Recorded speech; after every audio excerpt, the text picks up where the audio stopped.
Okay, so this is going to be part 2 of my Mazda 5 transmission problems.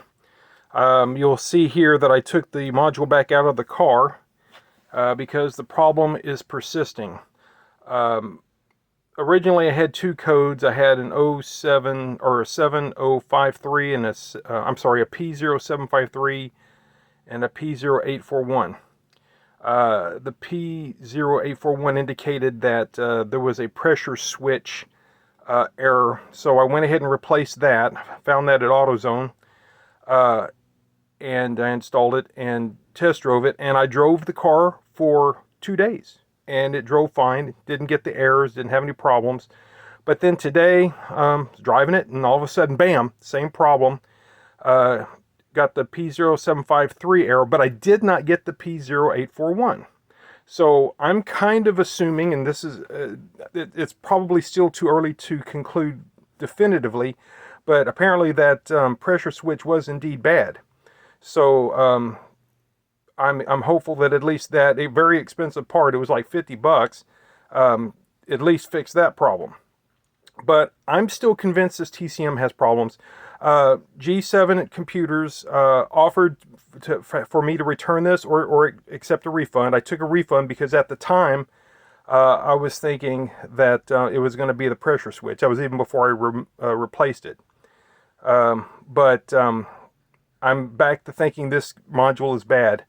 So the typical problems with these from my research is the solder joints are going to be a problem going to the connector, and they're generally in rows, in 3 rows in this area.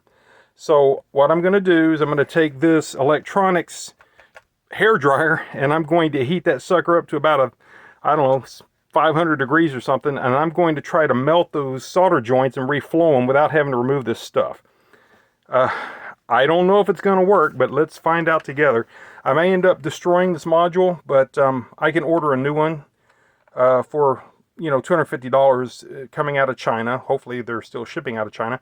Otherwise I'll have to buy a used one or something. But once I heat this sucker up, I don't think it's going to be acceptable for repair again. I don't know, maybe it will. Just have to ask around. But here we go. Whoop, I want to put it on high. So we're going to heat that up. I don't know what to expect on that stuff that's sealing it. I don't know if it's going to melt or if it's going to turn clear. I would kind of think it would turn clear, but I don't want to heat that plastic connector up and destroy it. So I'm going to try to steer away from that. Oh, it looks like the rubbery stuff is starting to contract. I don't know how long I'm going to need to do this, but I'm going to kind of distribute the heat over the whole board and do try to reflow all the solder joints. But the ones in particular are right in this area here for the connector.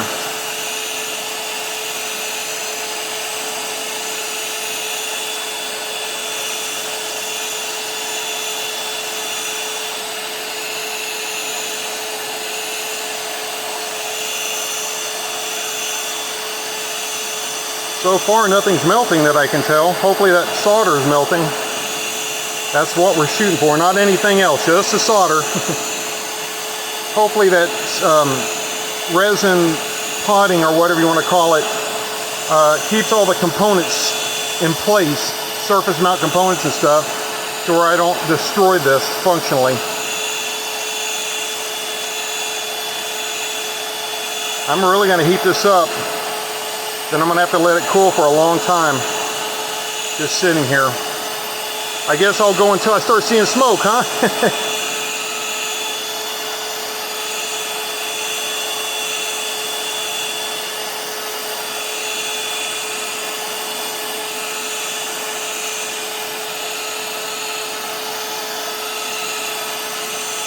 Of course, you're fighting the heat sink on the back side. It's going to suck away heat.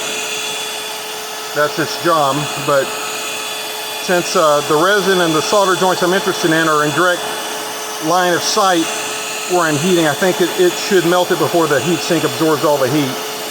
That's the idea anyway.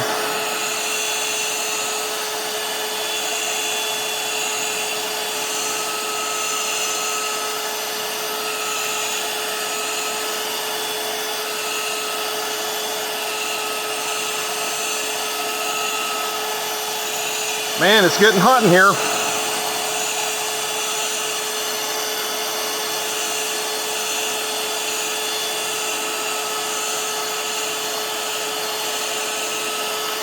So far that resin hasn't melted.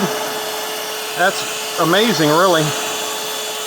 I guess it's not rubber. Silicon, maybe?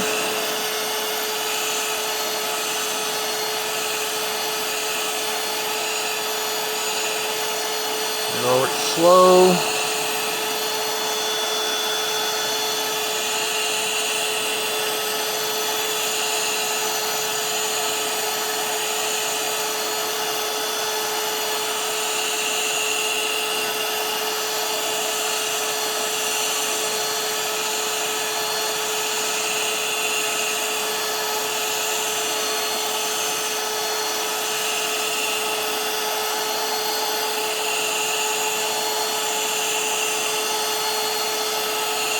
Alright,